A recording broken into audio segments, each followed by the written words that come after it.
Facebook live smart class থেকে স্বাগত জানাচ্ছি। আমি মোহাম্মদ সাজ্জাদ হোসেন।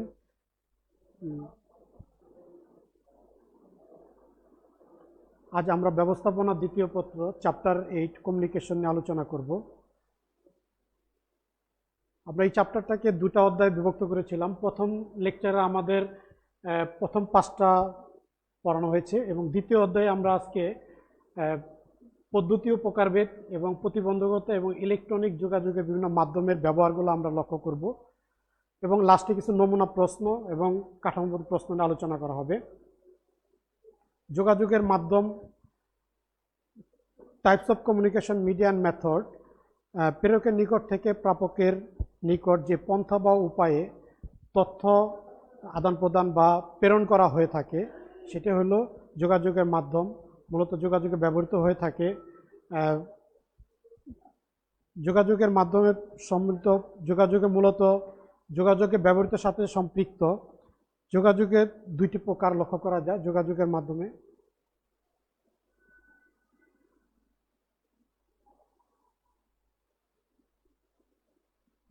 মাধ্যমে দুইটি পদ্ধতি লক্ষ্য করা যায়। একটা শাব্দিক যোগাযোগ আর একটা শব্দ বহির্ভূত যোগাযোগ। মৌখিক বা লিখিত শব্দ বা ভাষা ব্যবহার করে যখন আমরা নিজেদের মধ্যে তথ্য আদান প্রদান করে থাকি বা কোনো ব্যবসা প্রতিষ্ঠান তথ্য আদান প্রদান করে থাকে সেটা হলো শাব্দিক যোগাযোগ। আর মৌখিক বা লিখিত শব্দ ব্যবহার না করে যখন আমরা কোনো যোগাযোগ স্থাপন করে থাকি কোনো উভয় ব্যবসা প্রতিষ্ঠানের মধ্যে, তখন সেটাকে শব্দ বহির্ভূত যোগাযোগ বলা হয়ে থাকে। শাব্দিক যোগাযোগকে আমরা দুই ভাগে ভাগ করেছি, একটা মৌখিক যোগাযোগ, একটা লিখিত যোগাযোগ। মৌখিক যোগাযোগটা হলো শব্দের মৌখিক প্রকাশকে বোঝানো হয়ে থাকে। শব্দের মৌখিক প্রকাশের মাধ্যমে যখন কোনো যোগাযোগ হয়ে থাকে তখন সেটাকে মৌখিক যোগাযোগ বলা হয়ে থাকে। আর লিখিত যোগাযোগ সাধারণত শব্দ বাক্য লিখিত আকারে যখন উভয়ের মধ্যে তথ্য আদান প্রদান হয়ে থাকে বা তথ্য বিনিময় হয়ে থাকে তখন সেটাকে লিখিত যোগাযোগ বলা হয়ে থাকে। আর শব্দ বহির্ভূত যোগাযোগের মধ্যে আমরা অনেকগুলো দেখতেছি ভাগ দেখেছে। একটা মুখাবর, অঙ্গভঙ্গি, শারীরিক ভাষা, স্থান ও দূরত্ব, স্পর্শ, ব্যক্তিগত উপস্থিতি, নীরবতা ও দর্শন। এরপরে যোগাযোগের প্রতিবন্ধকতা। স্বাভাবিক গতি প্রবাহের মধ্যে যোগাযোগের স্বাভাবিক গতি প্রবাহের মধ্যে যখন কোনো বাধার সৃষ্টি হয় সেটাকে আমরা প্রতিবন্ধকতা হিসেবে গণ্য করে থাকি।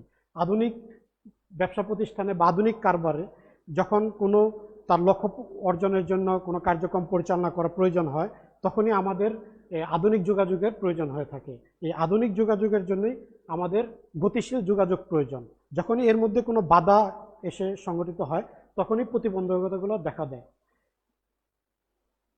এখানে আমরা সাধারণত 4 ধরনের প্রতিবন্ধকতাগুলো দেখতে পাই।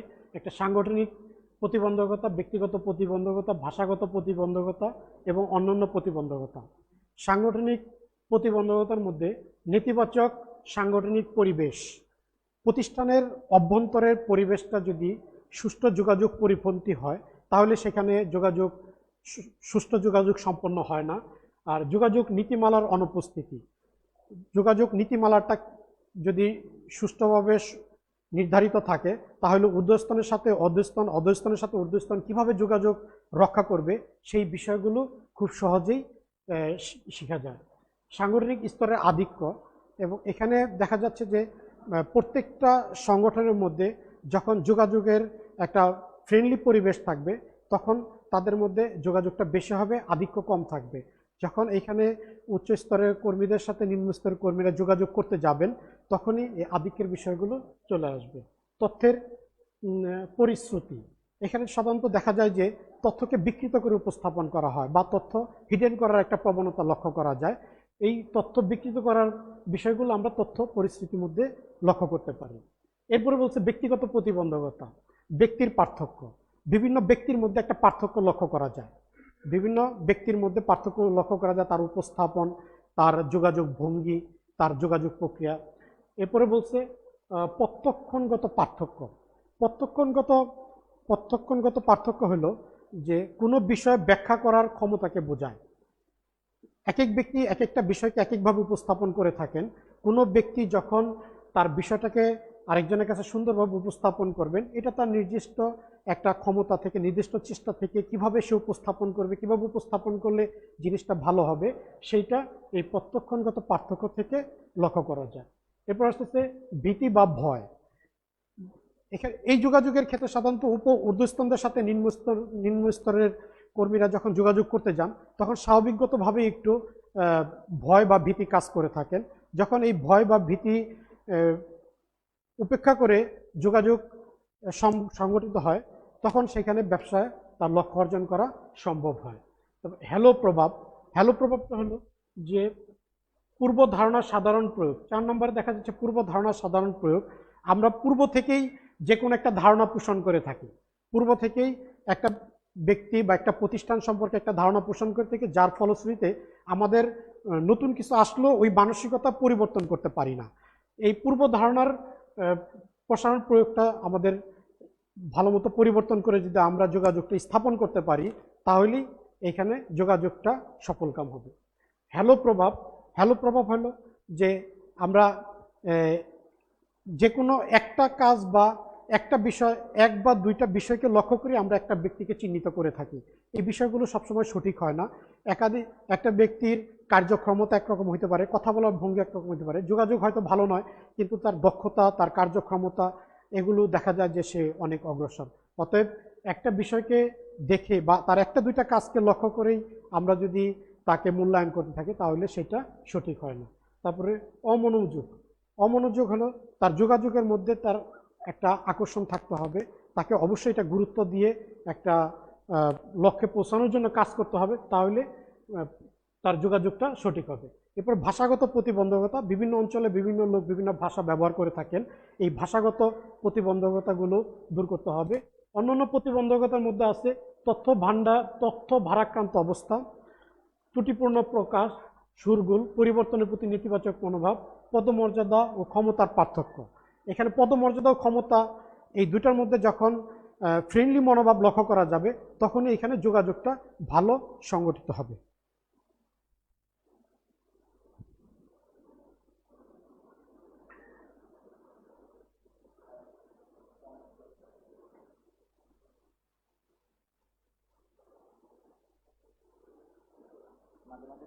আচ্ছা আচ্ছা,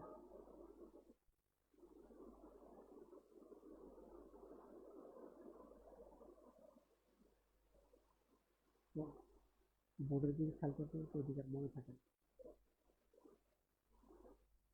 হ্যাঁ, ইলেকট্রনিক বিভিন্ন মাধ্যম। এখানে ইলেকট্রনিক যোগাযোগের বিভিন্ন মাধ্যমগুলো লক্ষ্য করা যাচ্ছে যে বর্তমান এই আধুনিক যুগে কোনো ব্যবসা প্রতিষ্ঠান যদি সফলভাবে পরিচালনা করতে হয় তাহলে এই ইলেকট্রনিক যোগাযোগগুলো ব্যবহার করা খুবই প্রয়োজন। আর যে সমস্ত প্রতিষ্ঠানগুলো এই সমস্ত ইলেকট্রনিক যোগাযোগ ব্যবহার করে তাদের যোগাযোগগুলা পরিচালনা করতেছে তাদের ব্যবসা বাণিজ্যগুলোই সফল হইতেছে এবং তাদের প্রতিষ্ঠানের লক্ষ্য অর্জন হইতেছে। এখানে প্রথমে আমরা দেখতেছি ইলেকট্রনিক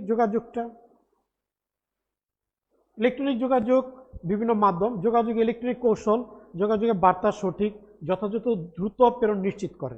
মানে আমরা যখন কোনো যোগাযোগ করতে যাব যত দ্রুত যোগাযোগটা সম্ভব হবে তত দ্রুত এটার ফিডব্যাক বা ফলাবর্তন পাওয়া যাবে, যার ফলশ্রুতিতে কাজ করা সম্ভব হয়।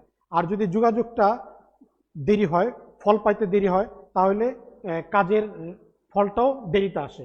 বর্তমানে ব্যক্তিগত, সামাজিক ও অর্থনৈতিক যোগাযোগে মানুষ মৌখিক ও লিখিতভাবে বিভিন্ন প্রকার ইলেকট্রনিক কৌশল ব্যবহার করে থাকেন। এরপর আসতেছে ভয়েস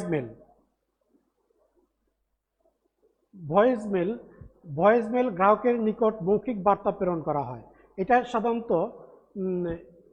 মোবাইলের মতো, মোবাইলে যেরকম মৌখিক, ভয়েস মেলও মৌখিক। সাধারণত তাৎক্ষণিকভাবে পাওয়া যায় না এমন কারো কাছে, হয়তো আমার ইমার্জেন্সি কোনো ব্যক্তির সাথে এখন যোগাযোগ করা প্রয়োজন কিন্তু তাকে এখনই পাওয়া যাচ্ছে না, অতএব সেই মুহূর্তে আমি তাকে একটা মেসেজ প্রদানের মাধ্যমে তাকে আমি একটা ভয়েস মেল প্রেরণ করতে পারি। তৎক্ষণাৎ উক্ত ব্যক্তি তৎক্ষণাৎ বা পরবর্তীতে ইলেকট্রনিক বার্তার বিনিময়ে অ্যান্সার প্রদান করতে পারেন। এরপর আসছে টেলেক্স।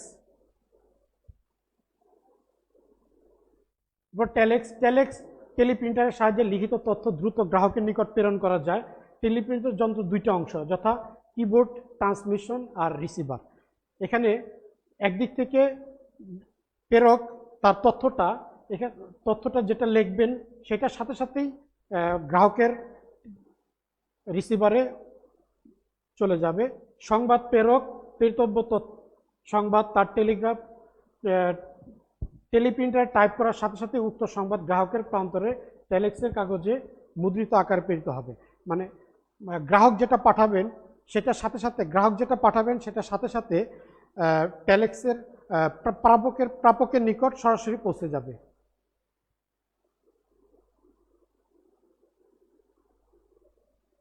মাল্টিমিডিয়া বলছে যে কোনো সংবাদ জানানোর জন্য অনেকগুলো মিডিয়া বা মাধ্যমের সমষ্টিকে মাল্টিমিডিয়া বলে। এই যেমন গ্রাফিক্স, ছবি, সঙ্গীত, ভয়েস, টেক্সট, অ্যানিমেশন ইত্যাদি একত্রিত করে যখন কোনো কার্যক্রম পরিচালনা করা হয় তখনই সেটা মাল্টিমিডিয়া। এইরূপ মাধ্যমসমূহকে কম্পিউটারের পর্দায় একত্রে স্থাপন করা হলে সেটাকে আমরা মাল্টিমিডিয়া হিসেবে উপস্থাপন করতে পারি।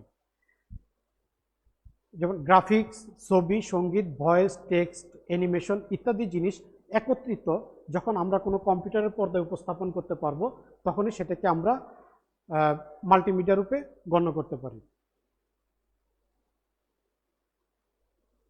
টেলিকনফারেন্সিং হলো টেলিকনফারেন্সিং পরস্পরে ভৌগোলিকভাবে বিভিন্ন স্থানে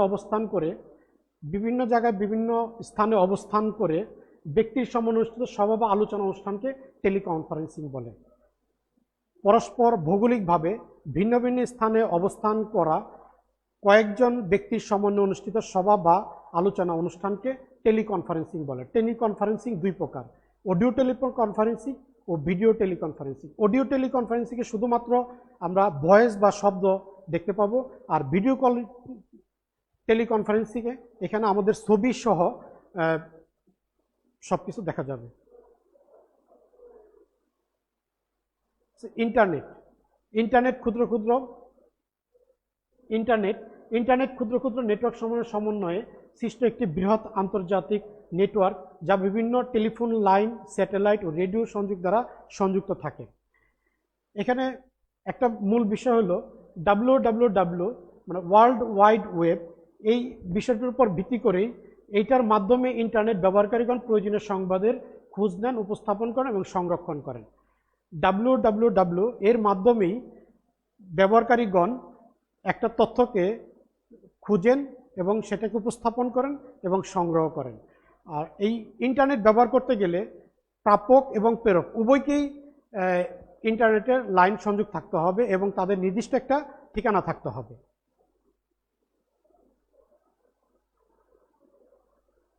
বুলেটিন সার্বক্ষণিক সংযুক্ত এবং ইলেকট্রনিক শক্তি চালিত নোটিশ বোর্ডকে বোঝায়।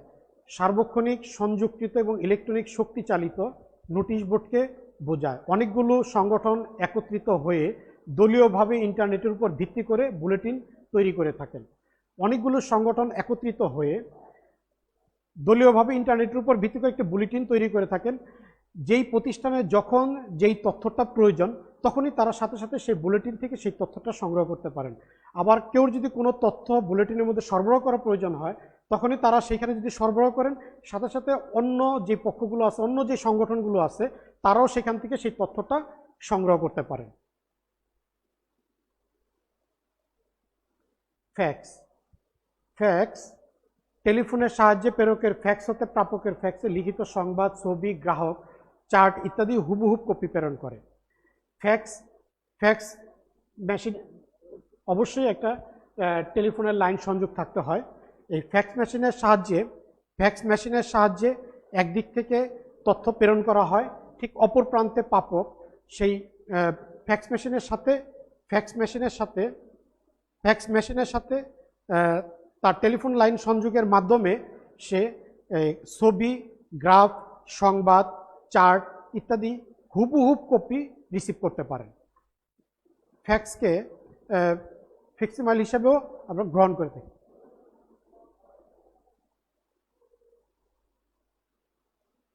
ইমেল।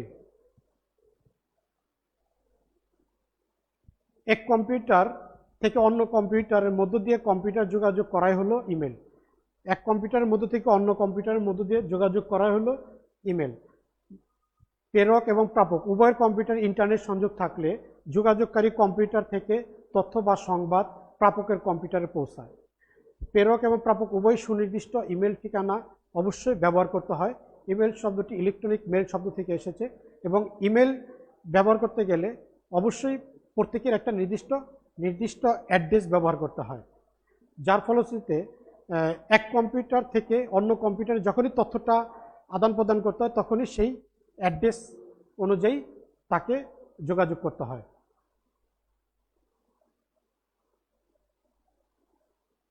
এরপর আমরা একটা সৃজনশীল লক্ষ্য করতে পারতেছি। এখানে চারটা জিনিস দেখা যাচ্ছে, একটা মানব সম্পদ ব্যবস্থাপক, অর্থ ব্যবস্থাপক, উৎপাদন ব্যবস্থাপক, বিক্রয় ব্যবস্থাপক। সবাই উচ্চ স্তরের কর্মকর্তা। উচ্চ স্তরের কর্মকর্তাদের মধ্যে একটা যোগাযোগ সংগঠিত হচ্ছে।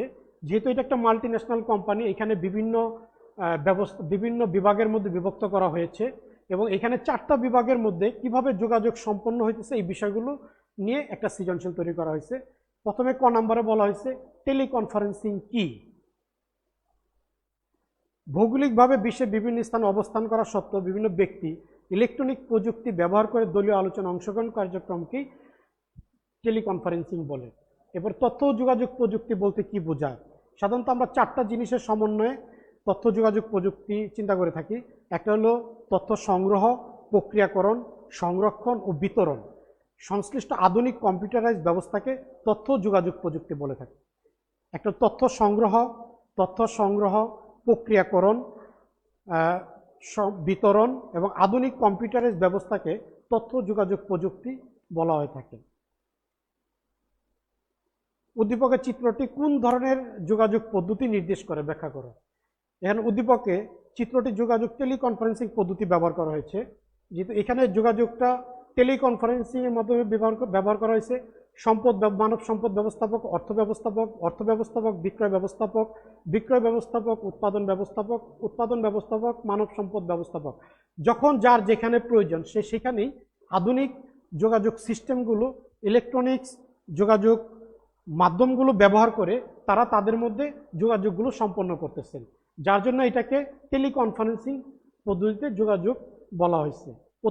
এই পদ্ধতিতে অত্যন্ত দ্রুততার সাথে এক ব্যক্তি অন্য ব্যক্তির সাথে সহজ উপায়ে তার যোগাযোগটা সম্পন্ন করে থাকেন। 4 নম্বর প্রশ্ন হলো উদ্দীপকে বর্ণিত যোগাযোগ পদ্ধতিটি আন্তঃসম্পর্ক উন্নয়নে সহায়ক কিনা?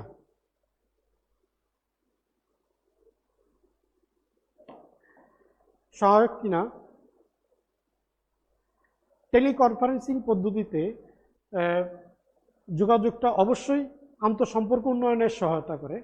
আন্তঃসম্পর্ক উন্নয়নটা কি?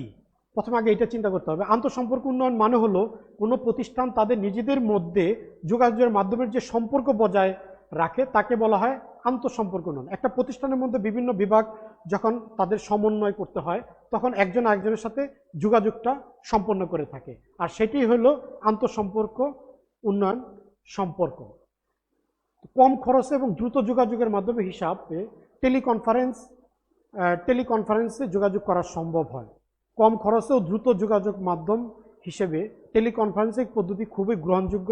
প্রতিষ্ঠানের 4টি বিভাগের মধ্যে আন্তঃসম্পর্ক উন্নয়নে এই মাধ্যমটি খুবই ফলপ্রসূ হয়েছে, যার ফলশ্রুতিতে আমরা বলতে পারি যে টেলিকনফারেন্সিং যোগাযোগে প্রতিষ্ঠানের যোগাযোগটা গতিশীলতা আসছে। সর্বোপরি আমরা এখানে কিছু জ্ঞানমূলক এবং অনুধাবনমূলক প্রশ্ন দেওয়া হয়েছে, তোমরা বাসায় এগুলো হোমওয়ার্ক করবা।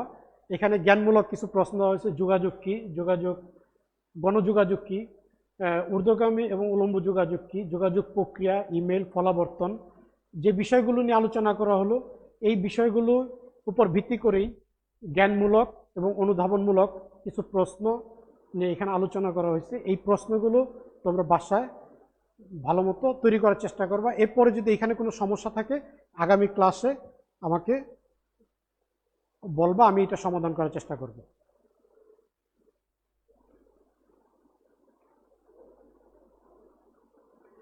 ইন্টারনেট তথ্য ও যোগাযোগ প্রযুক্তি ক্ষেত্রে ইন্টারনেট একটি বৈপ্লবিক আবিষ্কার। ইন্টারনেটের মাধ্যমে সাধারণত বর্তমানে যে যোগাযোগগুলো প্রচলিত আছে সেই যোগাযোগের কারণেই কিন্তু ব্যবসা প্রতিষ্ঠানের গতিশীলতা বৃদ্ধি পেয়েছে। আর কোনো ব্যবসা প্রতিষ্ঠান যদি তার কাঙ্ক্ষিত লক্ষ্যে পৌঁছতে চায় তাহলে অবশ্যই তাকে আধুনিক ইলেকট্রনিক যোগাযোগ মাধ্যমগুলো ব্যবহার করতে হবে। ইলেকট্রিক যোগাযোগের বিভিন্ন মাধ্যমগুলো যেই প্রতিষ্ঠান যত ভালো ব্যবহার করতে পারবে সেই প্রতিষ্ঠান তার কাঙ্ক্ষিত লক্ষ্যে পৌঁছতে পারবে। এখানে মতামত, যোগাযোগ কিভাবে ব্যবস্থাপনার দক্ষতা বাড়াতে পারে। সুষ্ঠু যোগাযোগ এবং গতিশীল যোগাযোগ একটা ব্যবস্থাপনাকে গতিশীল করে থাকে। যোগাযোগটা যদি সুষ্ঠু না হয়, গতিশীল না হয়, তাহলে তার যোগাযোগের মধ্যে বাধা হবে, যোগাযোগের মধ্যে প্রতিবন্ধকতা সৃষ্টি হবে, যার ফলশ্রুতিতে প্রতিষ্ঠান তার কাঙ্ক্ষিত লক্ষ্য অর্জনে সম্ভব হবে না। যার জন্য ফলশ্রুতি দেখা যায় যে সুষ্ঠু ব্যবস্থাপনার জন্য যোগাযোগটা অপরিহার্য। মতামত গঠনে যোগাযোগের ভূমিকা। সুষ্ঠু যোগাযোগ বা গঠনমূলক যোগাযোগের ফলে প্রতিষ্ঠানের অভ্যন্তরে বিভিন্ন কর্মকর্তা কর্মচারীদের মধ্যে, বিভিন্ন ব্যক্তিবর্গের মধ্যে যখন যোগাযোগ সংগঠিত হয় তখন আমরা বিভিন্ন জনের মতামত লক্ষ্য করতে পারি। এই মতামতের উপর ভিত্তি করে আমরা বিভিন্ন ধরনের সিদ্ধান্ত দ্রুত গ্রহণ করতে পারি। সেই সিদ্ধান্ত যদি ফলপ্রসূ হয়ে থাকে তাহলে প্রতিষ্ঠানটা তার লক্ষ্যে পৌঁছতে পারে। নীরবতা এক ধরনের যোগাযোগ মাধ্যম, ব্যাখ্যা করো। টেলিকনফারেন্স ও ভিডিও কনফারেন্সের মধ্যে পার্থক্য কি? টেলিকনফারেন্স হলো যেটা শুধু যোগাযোগ স্থাপন হবে, এক ভয়েস আদান প্রদান হবে। আর ভিডিও কনফারেন্স হলো যেখানে ভয়েস এবং ছবি, চিত্র সবকিছু প্রকাশ পাবে, এটা হলো ভিডিও কনফারেন্স। ঊর্ধ্বগামী যোগাযোগ, নিচে থেকে অধস্তন কর্মচারী যখন ঊর্ধ্বস্তন কর্মচারীদের সাথে যোগাযোগ করে থাকেন তখন সেটাকে ঊর্ধ্বগামী যোগাযোগ বলে থাকে। নিম্নগামী যোগাযোগ বলতে বোঝায় উপর থেকে যখন যোগাযোগের রেখাটা নিচের দিকে নেমে আসে তখন সেটাকে নিম্নগামী যোগাযোগ বলা হয়ে থাকে। আর ভুল বোঝাবুঝি অবসান, লিখিত যোগাযোগ গুরুত্বপূর্ণ কেন? সাধারণত আমরা মৌখিক যোগাযোগের ক্ষেত্রে ভুল বোঝাবুঝির সম্ভাবনা অনেক বেশি থেকে থাকে, কারণ একটা কথা বিভিন্ন জনের মাধ্যমে যখন প্রচারিত হইতে থাকে তখন কথাটার মূল জায়গা থেকে সরে ভিন্ন জায়গায় প্রচারিত হয়। আর লিখিত যোগাযোগের ফলে এই ভুলটা হওয়ার সম্ভাবনা থাকে না, যার জন্য লিখিত যোগাযোগটা স্পষ্ট এবং লিখিত থাকলে সেটা সবাই দেখতে পারে, যার ফলশ্রুতিতে ভুল বোঝাবুঝির অবসান লিখিত যোগাযোগে সম্ভব। আর ভুল বোঝাবুঝির জন্য লিখিত যোগাযোগটা সবচেয়ে বেশি গুরুত্বপূর্ণ। যোগাযোগ প্রক্রিয়া বলতে কি বোঝায়? যেই প্রক্রিয়ার সাহায্যে প্রাপক প্রেরকের মধ্যে অর্থপূর্ণ যোগাযোগ রক্ষা করে থাকে সেটাকে যোগাযোগ প্রক্রিয়া বলে থাকে। আর মৌখিক যোগাযোগ দ্রুত গুজব ছড়ায়। মৌখিক যোগাযোগ যখন কথা বিভিন্ন জনের মাধ্যমে প্রচার হইতে থাকে তখন মূল কথাগুলো আস্তে আস্তে চেঞ্জ হয়ে যায়।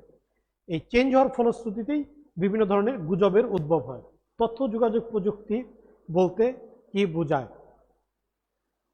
সাধারণত আধুনিক যুগে আমরা যে teleconference, video, internet, email, SMS, video conference, teleconference ইত্যাদির সমন্বয়ে যখন আমরা কোনো যোগাযোগ সংগঠিত করে থাকি সেটা হলো তথ্য যোগাযোগ প্রযুক্তি।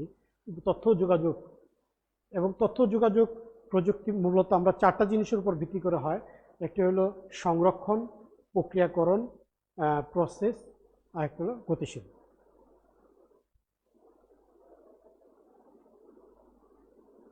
ঠিক আছে স্যার, আর 5 মিনিট।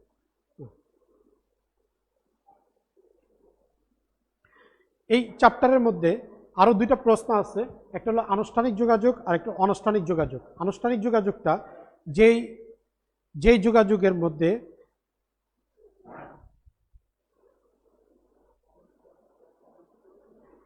যে যোগাযোগ সংগঠন কর্তৃক প্রণীত নিয়ম নীতি রীতি পদ্ধতি অনুসরণ করে করা হয়ে থাকে তাকে আনুষ্ঠানিক যোগাযোগ বলা হয়ে থাকে।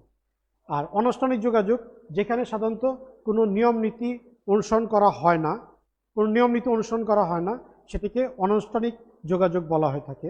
আর গণযোগাযোগ হলো ভৌগোলিকভাবে বিভিন্ন স্থানে ছড়িয়ে ছিটে থাকা ব্যাপক জনগোষ্ঠী নিকট একই সংবাদ একসাথে দ্রুত প্রেরণের জন্য ব্যবহৃত যোগাযোগকে গণযোগাযোগ বলা হয়ে থাকে। গণযোগাযোগগুলো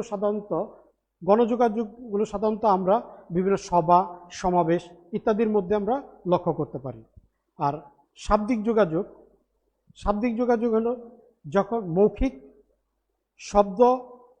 যখন মৌখিক বা লিখিত ভাষা ব্যবহার করে তথ্য যোগাযোগের পক্ষসমূহের মধ্যে বিনিময় করা হয়, তখন তাকে শাব্দিক যোগাযোগ বলে। মৌখিক বা শব্দ প্রয়োগ করে, শব্দ ব্যবহার করে যখন কোনো যোগাযোগ সম্পন্ন করা হয়ে থাকে। তাহলে তোমরা এই প্রশ্নগুলো সবগুলো একটু বাসায় ভালো মতো একটু খেয়াল করার চেষ্টা করবা। ওকে, সবাইকে ধন্যবাদ জানিয়ে আজকে এখানে শেষ করছি।